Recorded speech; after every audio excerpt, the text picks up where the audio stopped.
It's 8 o'clock and one or two are still arriving, but we are so glad to welcome all of you to today's first summer session of Spiritual Enrichment. So today we welcome J.S. Hedegard, a member of our church and part of our Spiritual Enrichment ministry. And I'm going to turn it over to her to get us started with a meditation.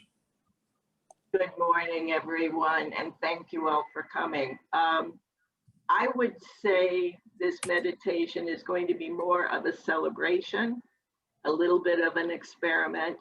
I want you to close your eyes, get comfortable, and just observe your emotional, mental, physical responses to this passage from one of my favorite 20th century philosophers, who is one of the most joyful people that I have ever been able to read.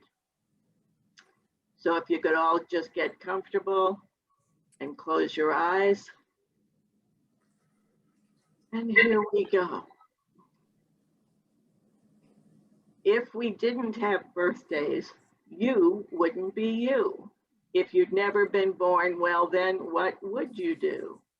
If you'd never been born, well, then what would you be? You might be a fish or a toad in a tree. You might be a doorknob or 3 baked potatoes. You might be a bag full of hard green tomatoes. Or worse than all that, you might be a wasn't. A wasn't has no fun at all. No, he doesn't. A wasn't just isn't. He just isn't present. But you are you. And now isn't that pleasant? Today you are you, that is truer than true. There is no one alive who is youer than you. Shout loud, I am lucky to be what I am. Thank goodness I'm not just a clam or a ham or a dusty old jar of sour gooseberry jam. I am what I am. It's a great thing to be. If I say so myself, happy birthday to me. And with that, you may open your eyes. And I hope that this gets you a little bit in the mood for my talk.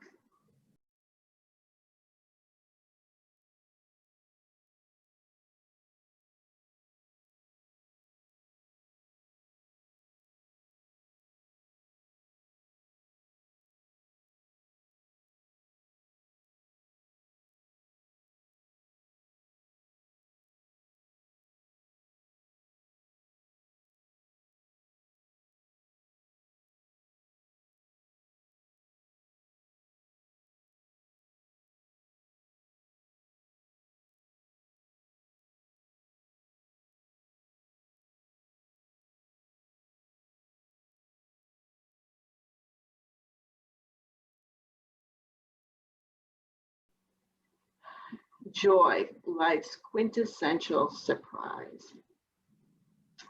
My life got changed in the mid-2018 when I saw Ingrid Fettel-Lee's TED Talk called Where Joy Hides and How to Find It. And Jeffrey's going to play a short clip. And in this clip, Ingrid has been asking strangers she meets what brings them joy, and she's relating her findings to the audience.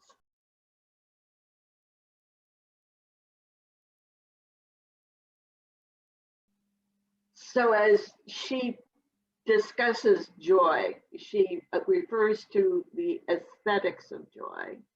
Now, I can't spell aesthetics, but I can spell triggers, and so I refer to what she calls aesthetic of joy as triggers. And the experience of joy actually has many, many triggers. Triggers connect the outer physical world to our emotions. So one key to having more joy in your life is to discover your joy triggers and then pepper these triggers into your daily do. Some of the common triggers, and that she discusses many of these in that clip, include abundance and the idea of round, color, airiness, surprise, movement, especially playful or expansive movement, celebration, and magic. And it turns out, without intending to, I used all of those triggers in that little balloon intro. An abundance of round, brightly colored objects floating in the air, and unexpectedly popping with the words literally jumping for joy and celebration. And it was magical because you were probably wondering, how did JS do that? So how did this TED Talk change me? Well, it provided a framework for many of the things I had been drawn to over the years and gave purpose to much of my journey since. She talks about bringing joy into the world, and that has been one of my goals ever since I saw that video in mid-2018. But let me backtrack a little and talk about how I got there. Back in 2007, while struggling to find unique and memorable gifts for my then teenage nieces, I stumbled into the world of money origami, the art of paper folding, but using US currency.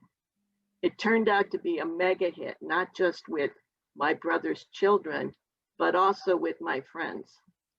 And in a few short years, my creations found their way to about a dozen countries on 4 continents.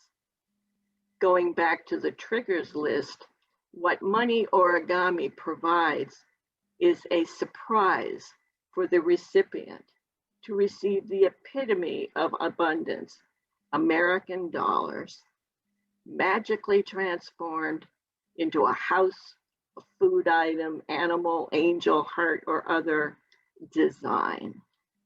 I spent a lot of the decade of the 2000s and in early 2010s in a very dark place, determined to emerge from it feeling better about myself than when I went in. I looked for ways to find relief, even if it was just momentary or fleeting. One respite, not surprisingly, was color, bright pops of it. Another was playful movement.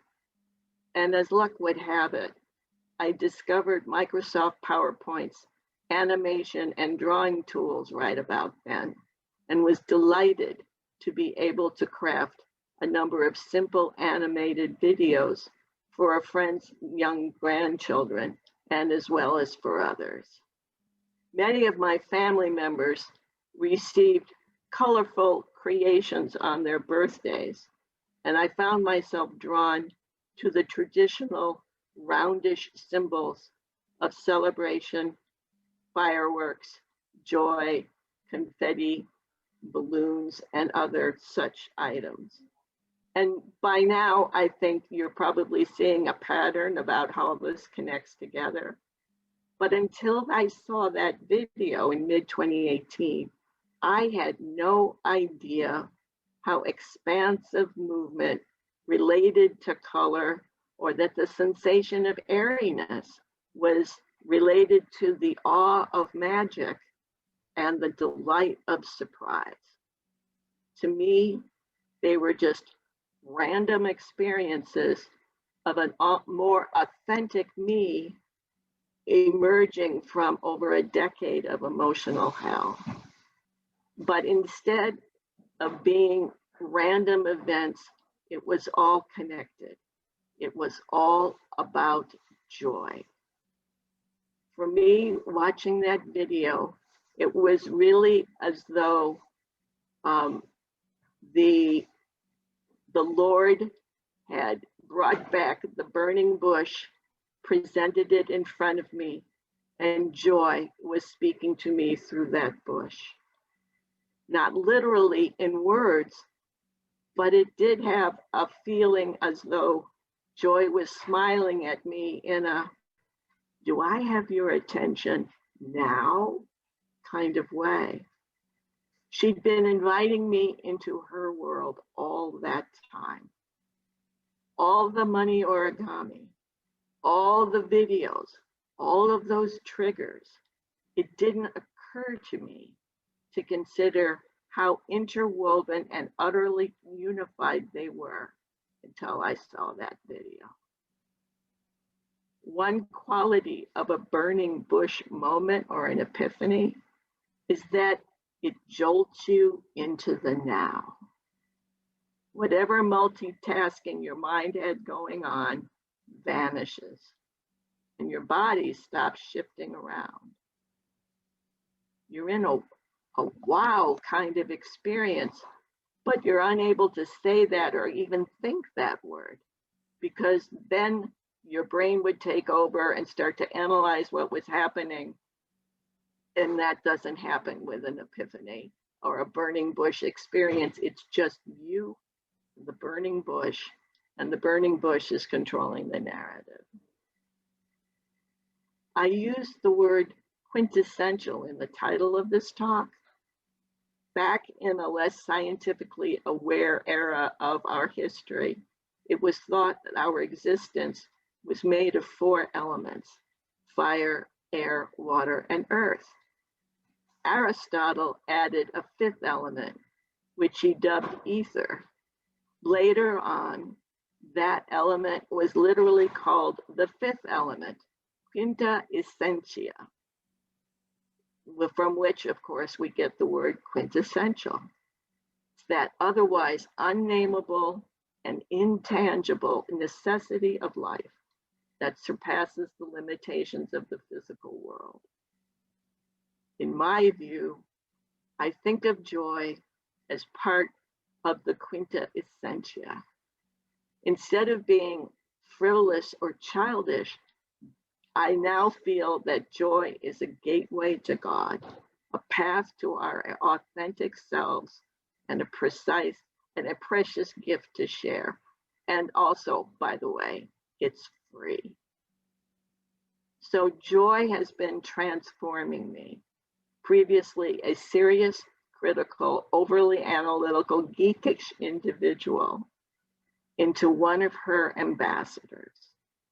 And my response, well, ironically, Pastor Jeff Braun included it in his sermon last week. Here am I, send me.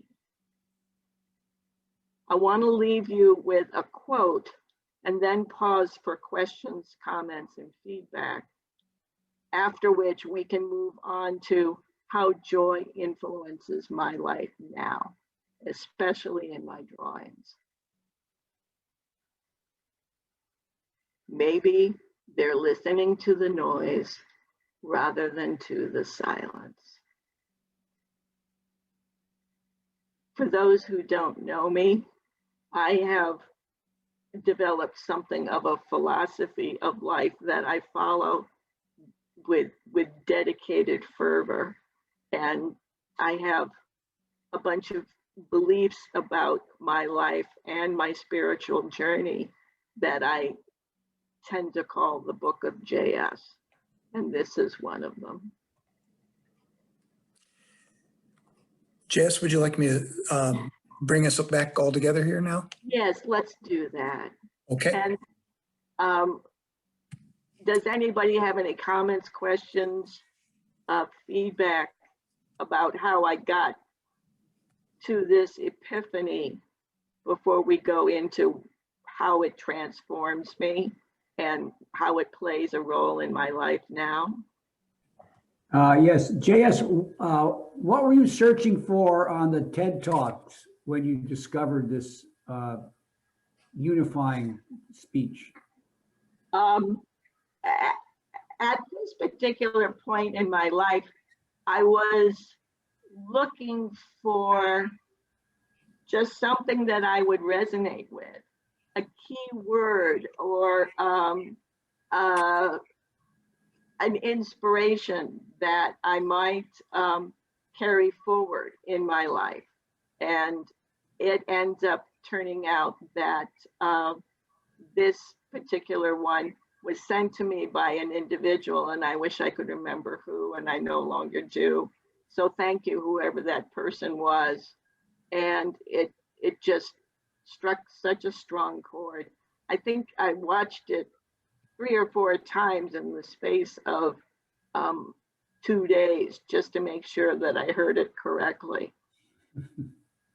Thank you. JS, a question came in on the chat. What are the things that bring you, JS, joy?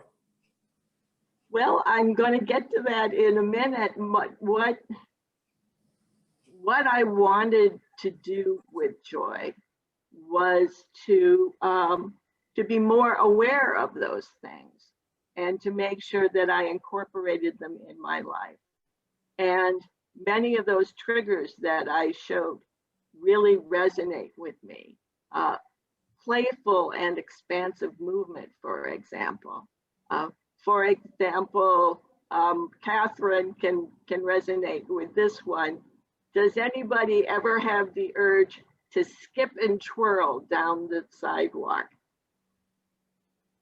knowing that the rest of the world might react oddly to your choice of expressing your joy at that particular point? But the idea of expressive movement really resonates with me, even though I can't do it myself. I am become a fanatic of color. As you can see in my background, I've made a bunch of colored butterflies and put them on my virtual background. Another thing that brings me joy is watching other people celebrate joy. Joy is meant to be shared. It's one of those ways that God gives us the ability to connect with other people and to do it in a way that's easy, uncluttered, in the now, in the present moment, and can be given to, it's like the bread and the fishes in the Jesus Sermon on the Mount story. They can be delivered to as many people as you want. All you need to do is create the intention, create the joy, and you can give it to one person or millions. And it doesn't take any extra effort. It just flows. I happen to think that the only constant in life is surprise. We can plan, we can surmise, we can expect, we can anticipate, we can organize, but at the end, just as we think we're on firm ground, the sands beneath our feet sometimes shift a little bit. So I noticed surprise was one of the little boxes you had on a screen. And so I want to ask you, JS, how do you deal with surprise? Well, I try and create surprise. Anything that I can do, changing up the morning meditation, for example, a little bit. I find that surprise enhances our creativity and makes us more flexible human beings. And it teaches me a valuable lesson not to pre-expect so much, that I'm not the only one that wants to have control of a situation, and sometimes none of us do. And the value of being surprised, for me, shows the wisdom and the ability of other people to have an influence on my life. Now, sometimes there are things that don't meet or resonate with me, and I can learn how to deal with those. But most of the time, I find myself now surprised in truly joyous ways. I was wondering, JS, if there might be another connection to joy and whether that may have something to do with one's formative early years, that when we were more playful, and whether, re-experiencing that early years. I was curious about your comments about that. Yeah, I think for a lot of people, that's the case. There is a passage, I think it's in Matthew, where Jesus says, you need to be like a child to enter the kingdom of heaven. Because children, by and large, have a bigger capacity for innocence and freedom and not knowing what they should or shouldn't be experimenting with or in. And they let their joy out in more readily than adults do, because we've been given shoulds and coulds and musts and shall nots and over the course of our growing up. But there are a lot of people who are adults and can be very, very joyful and joyous. I happen to have been married to one for over 25 years. So for me, that was a great lesson in what's possible as an adult. Ingrid in her talk talked about sharing joy with the world, bringing joy to the world. And so that is one of the things that I'm trying to do. And the first way that I'm doing it is through my drawings. I'm bringing more color into my home. These 4 drawings are celebrating a tree outside my home, and they now occupy a lovely wall in my dining room. And but let's go to the next one real quick. These 2 are nestled in another piece of artwork that my husband and I bought, and that's in the bedroom. And I can wake up to that every single morning.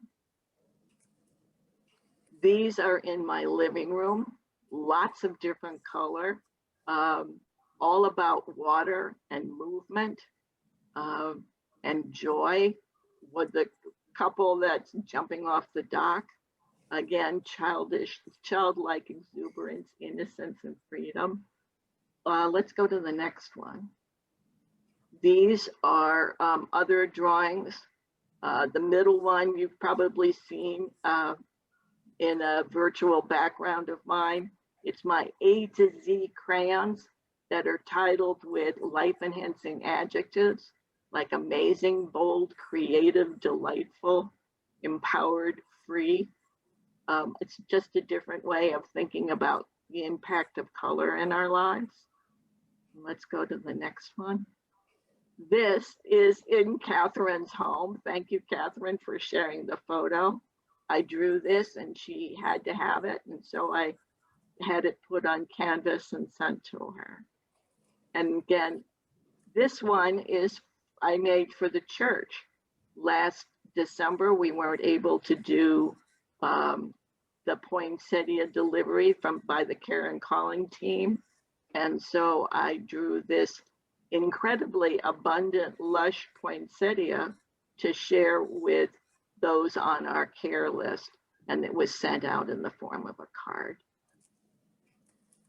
And these, the flowers that you'd seen before, plus a version of the church cross, will now grace the front of prayer note cards that the prayer ministry will send out to people who are on the prayer list. So again, it's bringing joy to the world, using color to provide comfort, a feeling of belonging, a feeling of God's abundance. And I hope that some of this has rubbed off on you and you can take that with you. And these are just some of my virtual backgrounds that I use for the individual on mixed phone. One of those should look abundantly familiar since that's your profile down there in orange. Again, thank you very much. And I especially appreciate those in my cheerleading squad who made the effort to come this morning. JS, we thank you for sharing what's deep within you that really connects us all and is deeply faithful to the gospel of love and light and divine presence. Thank you so much.